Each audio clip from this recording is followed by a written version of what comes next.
it's also meant to help reflect the light so it keeps the buildings cooler. But I imagine rubbish is a big problem in a place like this because it's so tight. Look at that overhang. And could use a lot of work actually. It is interesting nonetheless. And we're going to walk down here.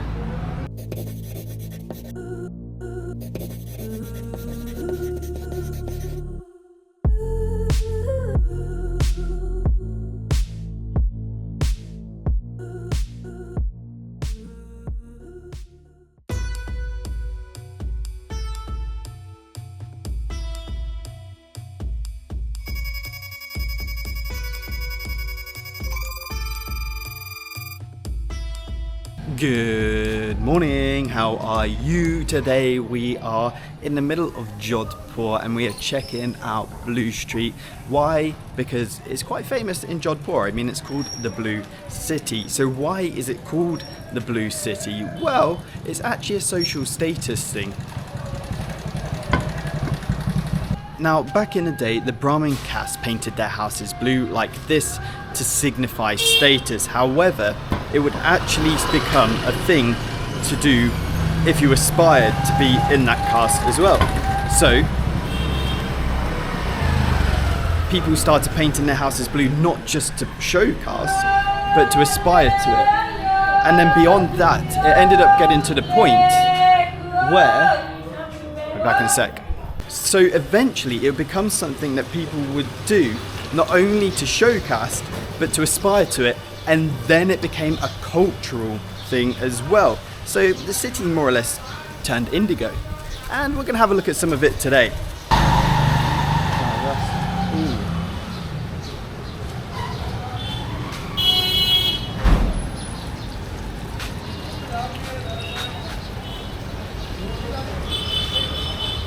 Now, there were four main caste systems, and this comes from the Vedic era, and it's over 2,000 years old, which is why it exists and why it informs the hierarchy and social status and the architecture that we see.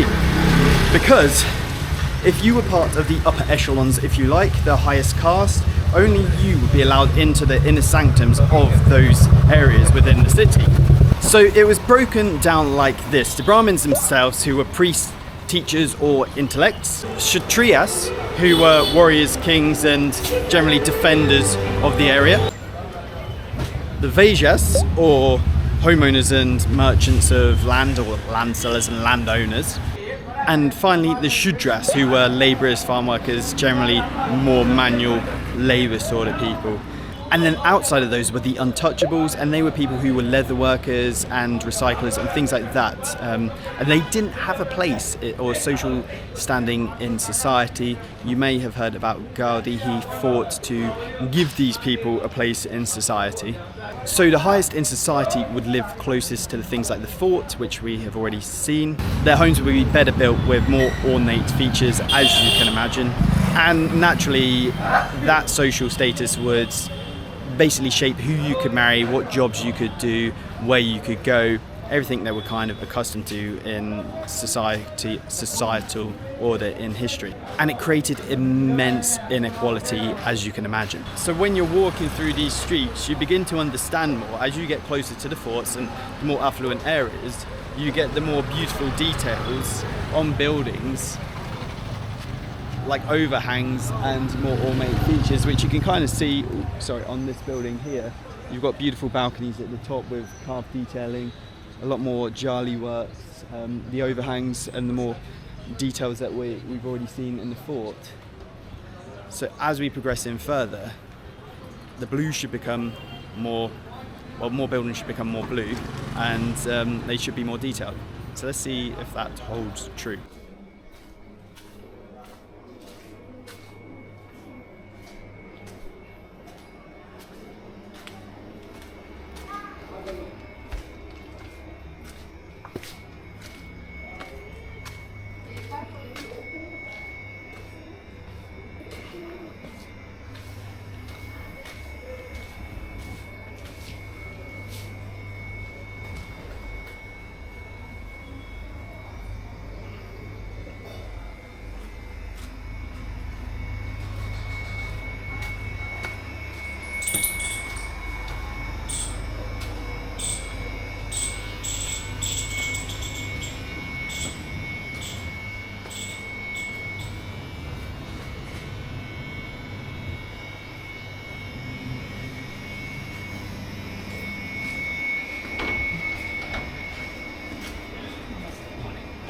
That's it.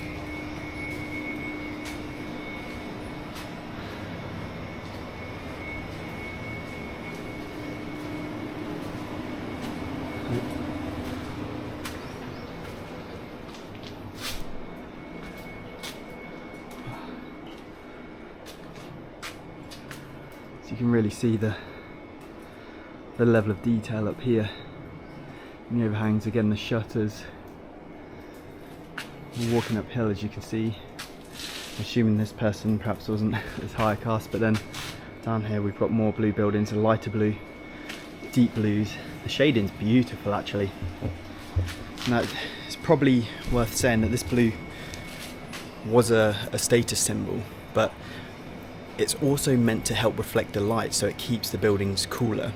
And not only that, it's meant to deter termites and insects and rot generally, anything from penetrating this wall, to protect it from all things really, sun, water, insect infestation. So it's not just a social casting, and perhaps that's why it did develop more as a city-wide thing. I mean, you can see it through here, it's really beautiful blues. In fact, this is probably my favourite area of the city I've seen so far, because it's gone really quiet, as you can hear. There's just some guy working on the rooftop behind me over there. And it's a lot more calm, a lot more relaxed. So let's keep looking around. So this feels really high up. We've just come from that little bit. I was showing a squirrel here, but you can see again, nice entrance door, beautiful detailing, beautiful arches, big overhangs, small windows, and that again, excuse me, is a heat thing. Small windows to keep the heat out, thick walls keep the heat out. All that solar gain thing. Here comes dog. Really beautiful up here as well. Less maintained, but you can just see the level of detail in that there once used to be. The more pastel blue tone down this street. Now it's not perfect. If I show you the floor here, there's a lot of rubbish about still, but I imagine rubbish is a big problem in a place like this because it's so tight that you can't get conventional methods of, you know, garbage disposal trucks or rubbish disposal trucks up here. So I imagine that is a serious issue that needs to be dealt with. Wow, look at this. This is beautiful. Extremely beautiful on the curve. Beautiful curve around the corner. Beautiful overhang. Fantastic little shutters. Isn't it, boy? Go. Sorry. Let's walk through here.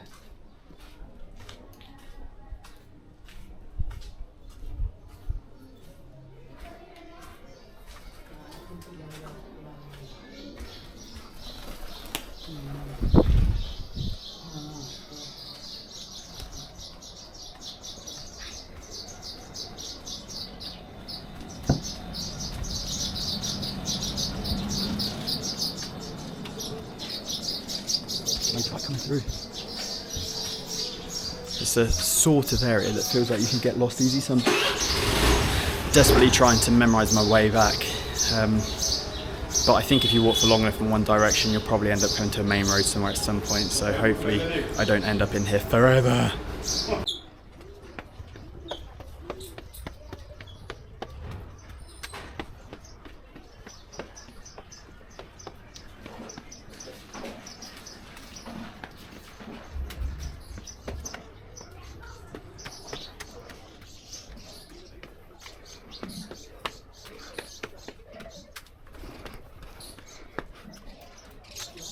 You just see got to the top of the hill and you just see the fort beyond. Nice freshly painted blue one there. There are some super beautiful little homes here. I mean, this one feels straight out of an Indiana Jones film where a tree is growing out of it. You see the street below here, it's just punched through the wall. And this house is obviously abandoned now, but a little bit further up the street you can see more houses in the blue. A nice turquoise one here. Just had such a good idea. It would be awesome to try and renovate and restore one of these. Could you imagine? Especially this one with the tree coming out of it. But I would have no idea how to go about buying something in India and then finding the money to restore it. But how cool of a project would that be, especially in a place like this that's quite famous and known as the Blue City? We could bring it back to life and restore it to its original glory. If you have any idea how to get the funding for that and want a bit of input, then let me know, because that could be a whole new series. You know, that hierarchical thing really comes into play here, because there's another beautiful space just here, but if you look up again, look at that overhang. And again, the timber shutters, the beautiful stonework, the jolly screens. You can really feel that distance to the fort, and the fort is literally just beyond us here. You can see it if you manage to get through these spaces. So there really is that connection of opulence as you get closer to the fort. It's really cool. This street is really nice. We're really close to the fort wall again, and just down, all the way down it, you can see the balconies and the overhangs. It's really, really nice. Timber shutters up top. Each one is actually painted a different colour down here, which is nice as well. I guess a modern interpretation of the colour, but or the colour scheme, I should say, not the colour itself. It's totally blue. But it's just a nice, actually clean street.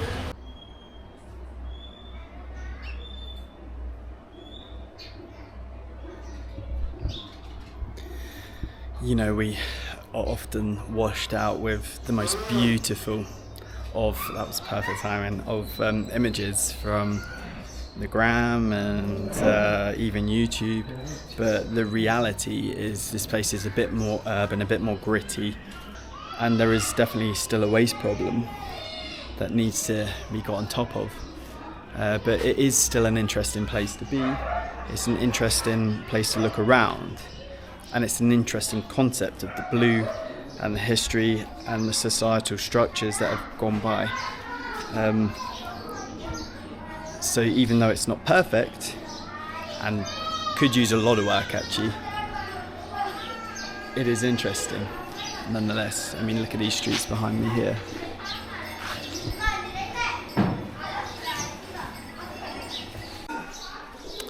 But in that wash of blue that we see, it is still just people going about doing their everyday thing, living their everyday lives, as you would expect. It's places like this where architecture becomes more like a geographical stratigraphy, a way of identifying layers of caste, rather than just being a general sprawl of architecture. Now, the more artisan houses had more levels, and as you go to the outskirts, the houses become much more modest, much more the architecture of necessity.